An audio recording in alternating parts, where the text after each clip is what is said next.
Welcome back to another episode of Ali's Allotment. Now this is an area I wanted to bring you over to.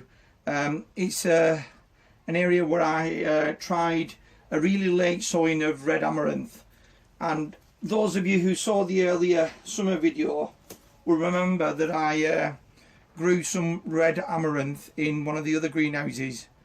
It's not quite as big as the other amaranth I featured earlier in the year, but this is not bad at all as a bonus crop, so it's something we'll probably try and do again and extend the growing season.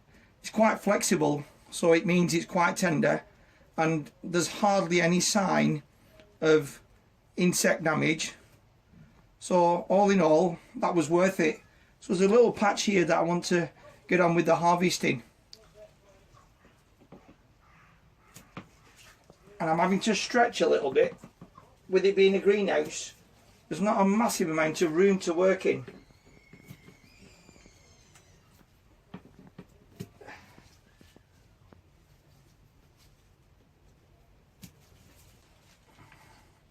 We have actually got another patch of red amaranth that I'm going to harvest as soon as I've done this section. So this isn't obviously going to be enough for a meal, but nevertheless, if you're planting little patches in different areas, then you can extend your productivity.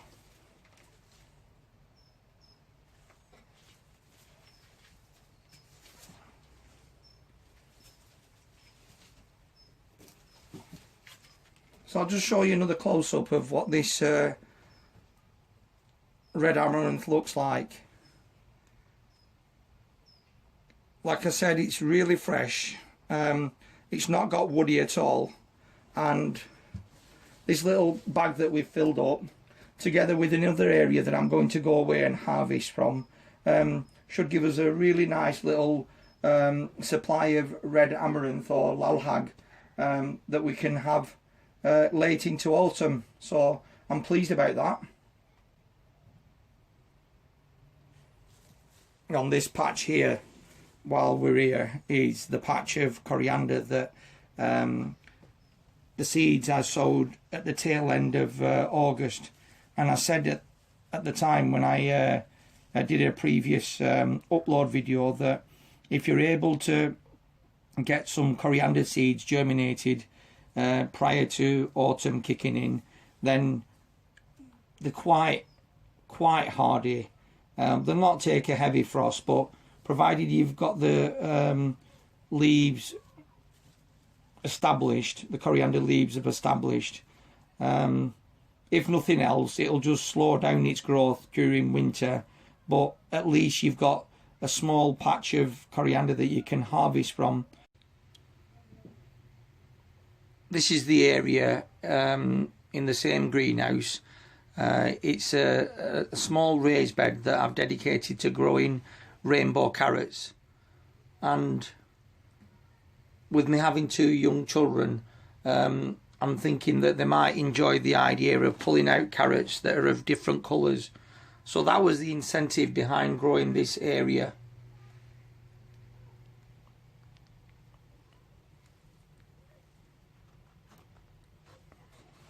And those people that grow carrots in buckets, you tip them over and you have a look through and do a carrot reveal.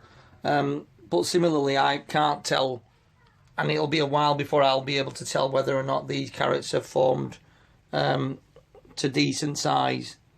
But it's an experiment.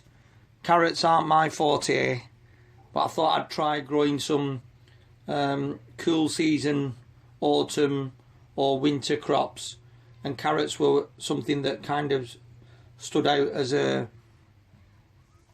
an option, really. So we'll keep a lookout on how these do, but from what I can see, there's no signs of any insect damage, and it looks like the plants are quite healthy.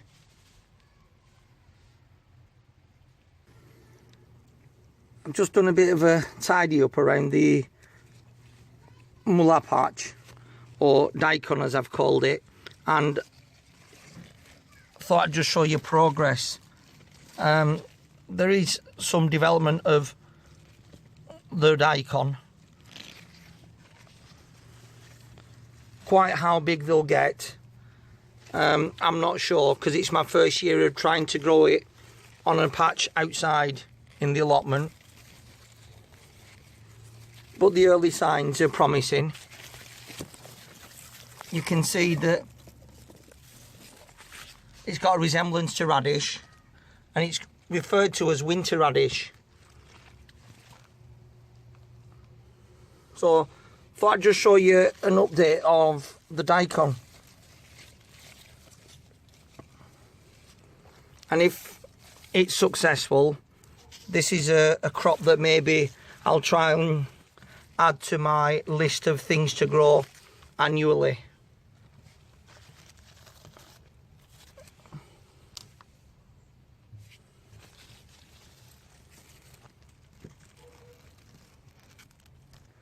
Now this is the biggest surprise on my visit up to the allotment this week.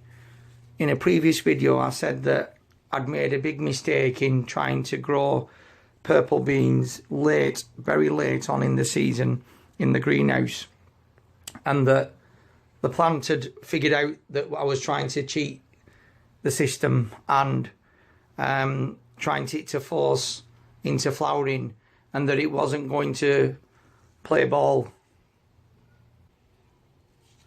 But what I have been really surprised about is that when we've come up, we've seen that it actually has started to pump out some purple flowers, and there's some tiny little pods forming.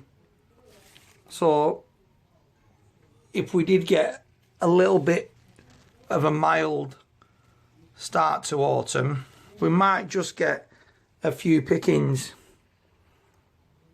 But from what I can see from the plant themselves, they're very pale looking, and I put that down to the dropping temperatures. But I will stick to what I said earlier about not trying to grow this late on in the season, but there's some hope that we might get something this year on these very late on.